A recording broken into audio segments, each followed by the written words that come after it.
Investment managers के CIO और portfolio manager Rakesh व्यास जुड़े हैं हमारे साथ, उनसे बात कर लेते हैं। Rakesh ji, good afternoon. बताइए, इस समय क्या मार्केट में साइन है कि मार्केट एक वॉल ऑफ वरीज को क्लाइम कर पाएगा, खासतौर से इस कच्चे तेल की वॉर को, या फिर एक करेक्शन की सेंस बन रही है आपको? गुड आफ्टरनून अनुज जी, धन्यवाद इस शो पर बुलाने के लिए। मुझे लग रहा है कि जिस हिसाब से मार्केट धीरे धीरे करके इस क्रूड के कंसर्न को लेकर मेरे ख्याल से काफी डिस्काउंट कर चुका है मार्केट। अगर हम उसकी जगह अर्निंग्स की बात करें तो अर्निंग्स में एक्चुअली हमने बहुत अच्छा ट्रैक्शन देखा और मार्केट शायद अब फ्यूचर अर्निंग्स और जो फर्स्ट क्वार्टर का अर्निंग्स आया है उसको लेकर काफी कॉन्फिडेंट है।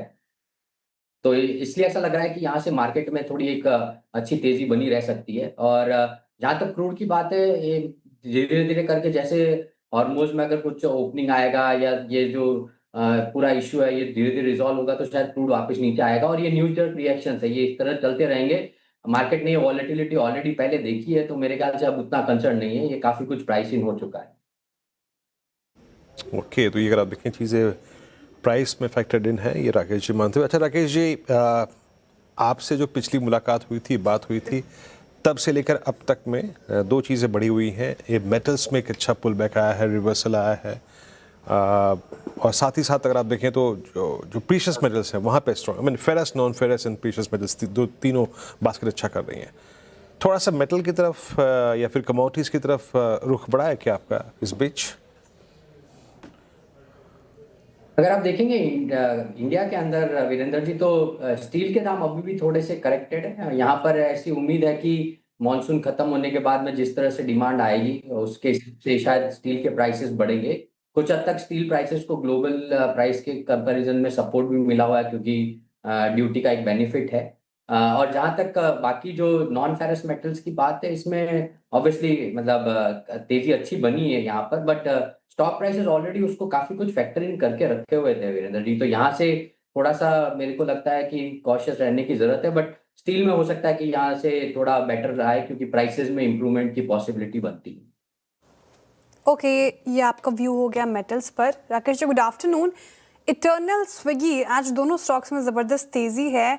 हमने गिरावट भी देखी थी स्विगी में, लेकिन इटर्नल फिर भी मजबूत था। क्विक कॉमर्स स्पेस में ये दो खिलाड़ी कैसे नजर आ रहे सर? बिल्कुल श्रेया जी, इटर्नल हमारा सबसे बड़ा होल्डिंग है हमारे फंड का कुछ समय से। और वहां पर अगर आप देखेंगे तो फूड डिलीवरी में भी उनका प्रदर्शन बहुत अच्छा है।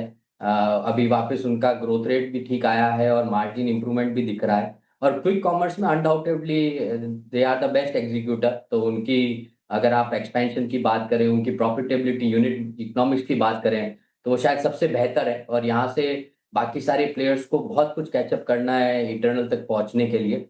तो उस हिसाब से मुझे लग रहा है इटर्नल में अभी भी काफी तेजी बनी हुई है। और जहां तक स्विगी की बात है, वो धीरे धीरे करके फूड डिलीवरी में कैचअप कर चुके हैं। मार्जिन प्रोफाइल थोड़ा और इम्प्रूव होता जाएगा, ऐसा हमें लगता है। क्विक कॉमर्स के अंदर पहली बार उन्होंने कंट्रीब्यूशन लेवल पे मार्जिन ऑलमोस्ट न्यूट्रल दिखाया था। और ये जो अगर घरेलू कंपनी बन जाएंगे तो उससे हो सकता है कि इन्वेंट्री लेड मॉडल पे जाने से कुछ मार्जिन में इंप्रूवमेंट आएगा। और जहां तक कॉम्पिटिटिव इंटेंसिटी की बात है श्रेया जी, तो ऐसा लग रहा है कि अब यहाँ पर ब्रॉडली ये 5 प्लेयर बचे हैं, उसमें से एक प्लेयर के पास में अभी फिलहाल के लिए कैश बैलेंसेस कम है। बाकी 2 प्लेयर छोटे लेवल से काफी ग्रोथ दिखा रहे हैं। बट यहाँ पर ओवरऑल कॉम्पिटिटिव इंटेंसिटी मेरे ख्याल से स्टेबलाइज्ड है। और मुझे ऐसा लग रहा है कि यहाँ से मार्जिन प्रोफाइल इंप्रूवमेंट के चांसेस ज्यादा हैं, क्योंकि काफी कुछ जो एक हिसाब से ग्रोथ लानी थी स्टोर नेटवर्क्स वगैरह के हिसाब से वो काफी प्लेयर्स ऑलरेडी ला चुके हैं। तो अब सबका फोकस यूनिट इकोनॉमिक्स सुधारने पर होगा, जिसका फायदा शायद स्विगी को सबसे ज्यादा मिलेगा। चलिए, तो ये दो न्यू एज स्टॉक्स पे आपका व्यू। अच्छा राकेश जी, एक बात और, इस बार एग्रेशन जो है वो बैंक से अच्छा एनबीएफसीज में है ना? स्ट्रॉन्ग मोमेंटम आप देखिए, ज़्यादातर एनबीएफसीज इस बार अच्छे नंबर्स के बाद अच्छा मूव देखे गई। टर्बुलेंस के बाद हमें 5-7% रिट्रेसमेंट, वो बात दैट समथिंग डिफरेंट। एचएफसीज भी, ये एचएफसीज ने अच्छा किया। कल पीएनबी हाउसिंग ने अपना ऑल टाइम हाई क्रिएट किया और गोल्ड फाइनेंस कंपनियां गोल्ड प्रिडिक्ट कर भी रही हैं। आपका एनबीएफसीज पर टेक क्या है अभी, और अगर कुछ स्टॉक स्पेसिफिक होकर बता पाए तो?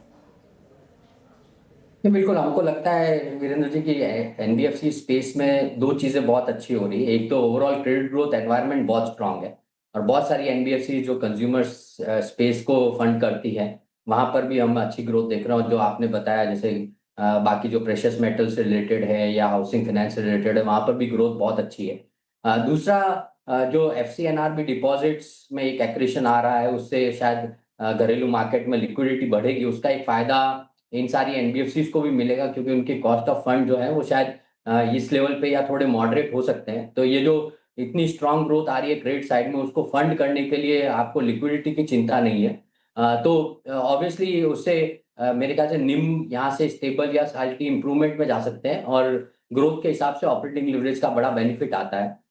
तो हमारे पास में इस स्पेस में एक्चुअली टाटा कैपिटल करके एक कंपनी है जिसमें हमारा अच्छा खासा होल्डिंग है। ये रिकमेंडेशन नहीं, मैं सिर्फ हाईलाइट कर रहा हूँ हमारे पोर्टफोलियो में जो है, जहाँ पर हम कंटिन्यूसली अच्छा ग्रोथ रेट देख रहे हैं, और वहाँ पर उनका ओवरऑल ऑपरेटिंग लिवरेज और जो क्रेडिट कॉस्ट है, इन दोनों में इंप्रूवमेंट की उम्मीद है, जिससे अर्निंग ग्रोथ ट्रेजेक्टरी बहुत स्ट्रांग रहने वाली है।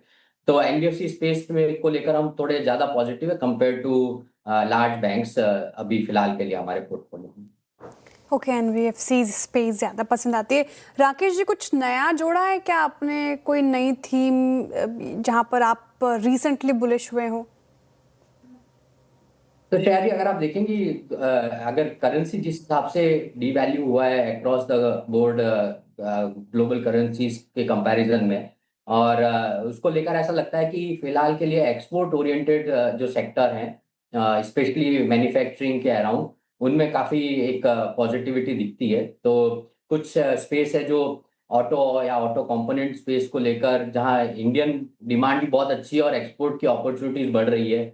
और अगर जहाँ पर कोई ग्लोबल प्लेयर है जिसका एक इंडियन आर्म है, उसके पास एक्चुअल में ग्लोबल कॉम्पिटिटिवनेस बढ़ने से एक और इम्पोर्टेंट मार्जिन ड्राइवर बन जाता है। तो ये जो एक स्पेस है इसमें केमिकल्स, फार्मा, सीडीएमओ, ये स्पेस हमको थोड़ा पॉजिटिव लगता है। यहाँ पर हमने या तो नए एंट्रीज लिए या वेटेजेस बढ़ाए हैं शेयर। अच्छा राकेश जी, डिफेंस में कुछ जोड़ा आपने ऐड किया है क्या डिफेंस में, या फिर एक बास्केट और जोड़ देता हूँ यहाँ पे, ईएमएस में अच्छे रिवर्सल्स विजिबल हैं अब, कुछ कोई स्किप जोड़ी है यहाँ से? बिल्कुल, ईएमएस स्पेस में वीरेंद्र जी, मैं पिछली बार भी आया था तो मैंने बताया था, एक कंपनी है जिस एवलॉन टेक्नोलॉजीज, ये करीब हमने 6-7 महीने पहले इसमें एक अच्छा खासा पोजीशन बिल्ड किया था।